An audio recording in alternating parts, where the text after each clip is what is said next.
Fala, meu aluno, preparado para mais uma aula? Então vamos lá. Hoje nós vamos falar sobre resistência elétrica. O que é a resistência elétrica? É a oposição de cada material à passagem dos elétrons, certo? É uma força contrária que vai tentar impedir a passagem ali dos elétrons por um condutor. Então o condutor, mesmo ele sendo um condutor de eletricidade, ele oferece uma certa resistência. Todo material ele tem uma certa resistência, certo? Então o que acontece, meu aluno? Para a gente entender a questão da elétrica e a elétrica no todo, certo? A gente vai ter que relacionar essas grandezas elétricas, que é o que a gente está falando dos últimos vídeos para cá, sobre grandezas elétricas. A gente já falou sobre tensão elétrica, que é o que impulsiona os elétrons, né? Falamos sobre a corrente, que é o movimento dos elétrons dentro de um condutor, né? Dentro de um circuito. E agora estamos falando sobre resistência elétrica, certo? Que é a oposição à passagem dos elétrons. A dificuldade criada aí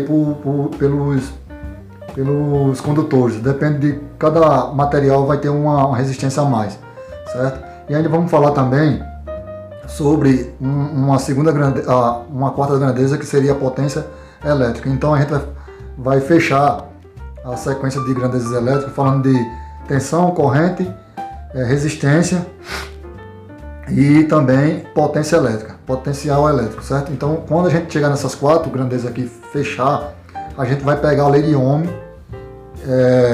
e vai relacionar essas quatro grandezas aqui, que é fundamental para o entendimento da elétrica, no geral, certo? Então, quando a gente terminar, fechar esse ciclo, a gente vai relacionar essas quatro grandezas com a lei de Ohm. Mas, enfim, vamos se focar no assunto de hoje, que é a resistência elétrica.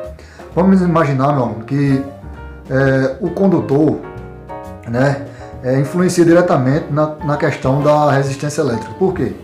Digamos que um determinado motor ou uma determinada lâmpada, seja lá o que for que você vai ligar, necessite de uma quantidade de elétrons, corrente elétrica, né, elétrons, muito grande, certo? Então, se esse componente ele vai precisar de muito elétron, muita corrente elétrica, e se você colocar um fio fino, o que vai acontecer, meu aluno?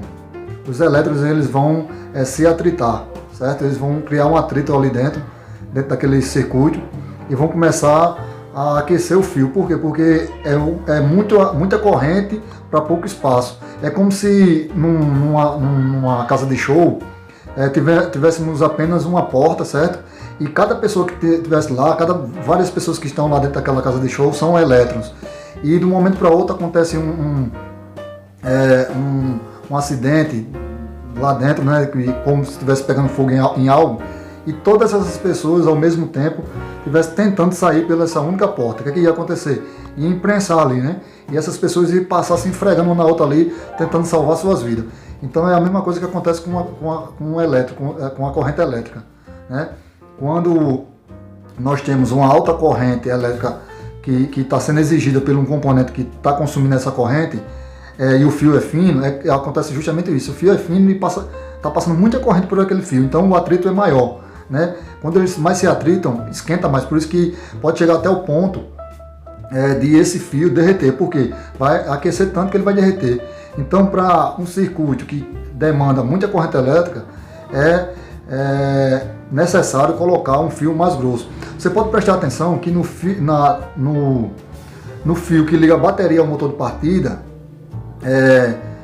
o fio é mais grosso. Por quê? Porque justamente esse componente da moto é o componente que mais consome corrente elétrica no momento da partida da moto, certo? Porque quando você vai dar partida ali na moto, o pico da corrente elétrica vai lá em cima, porque ela vai pegar todo o peso que tem no motor, a compressão que vai fazer ali o motor, e ela vai girar esse motor, então ela vai ter um esforço maior. Quanto mais esforço, requer mais corrente.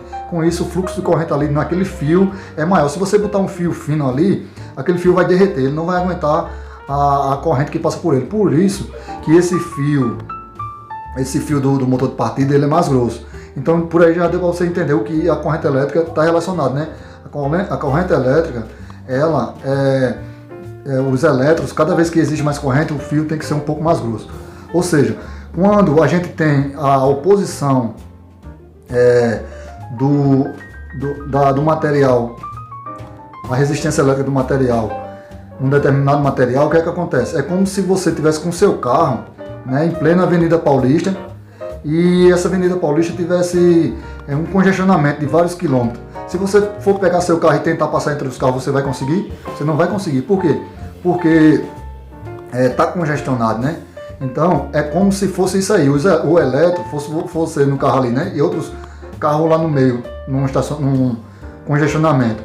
Então você não vai conseguir avançar. Por quê? Porque a oposição é muito grande. Então a mesma coisa acontece com a resistência elétrica. Se você tiver uma alta resistência em um determinado fio ou circuito, essa corrente não vai conseguir chegar. Vamos dar um exemplo aqui na nossa prática. Vamos começar a levar para a nossa área, né? A gente vem devagarzinho para a gente ir entendendo e chegar onde a gente quer chegar. Vamos imaginar que a moto não está gerando, né? A moto não está gerando. Você precisa que essa moto gere. Por que às vezes a moto não gera? Porque determinado componente está oferecendo uma resistência, ou seja pela crosta, né, a crosta que cria dentro do fio, ou seja por estar roubando uma corrente, então está criando uma dificuldade ali. Então justamente é isso, porque às vezes a gente tem que avaliar muito a resistência dos componentes, porque se a gente tiver uma alta resistência, a corrente elétrica não vai conseguir chegar no canto certo do jeito que ela tem que chegar. Então é a oposição da passagem da corrente elétrica. A resistência é justamente isso, a oposição da passagem da corrente elétrica, dos elétrons, certo? Então todo o material ele tem uma certa resistência. Se você colocar esse material numa longa metragem, claro que essa resistência vai aumentar, né? Então tudo está relacionado. Aí, meu aluno, o que acontece? A resistência ela é fundamental também, mas quando ela é aplicada, quando ela foi planejada para aquilo, né? Quando a gente não tem um planejamento para aplicar a resistência, isso pode se tornar um problema, porque a gente necessita de uma corrente X para ligar determinado componente, porém, aquilo que você usou para fazer a ligação da sua diferença de potencial com sua carga que você quer ligar, a resistência está alta, está acontecendo alguma coisa ali no meio do caminho que está impedindo esses elétrons chegar até a carga. Então com isso não vai girar, não vai virar o negócio, entendeu? Então a corrente elétrica, a resistência elétrica, ela é fundamental, ela é importante, porque ela dá um controle, mas sendo aplicado da maneira correta. Não adianta você usar desordenadamente, que você não vai conseguir. Por isso que é importante a gente entender cada questão das grandezas elétricas, desde a tensão, o poder da tensão, a tensão de medir, saber medir a tensão, saber o que é a tensão, como a gente já falou, que é a diferença de potencial entre dois polos, né? Saber o que é corrente elétrica, saber o que é resistência, que a gente está falando aqui agora, né? E também saber o que é essa potência elétrica.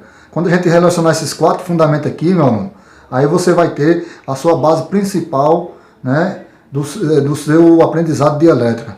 Sem esses 4 fundamentos aqui, a gente só vai bater cabeça e não vai conseguir chegar a lugar nenhum, porque tudo tem uma base, tudo tem um fundamento. Imagina uma casa que ela está construída, ela nem está construída, porque se a casa não tiver uma base, né, ela não vai ser construída. Ou seja, se ela for construída também em cima de uma base fraca, que você não tiver uma base sólida, firme, vamos dizer que você constrói só em cima da areia, se vier uma água, vai levar essa areia e sua casa vai cair. Então tudo na vida a gente tem que ter uma base.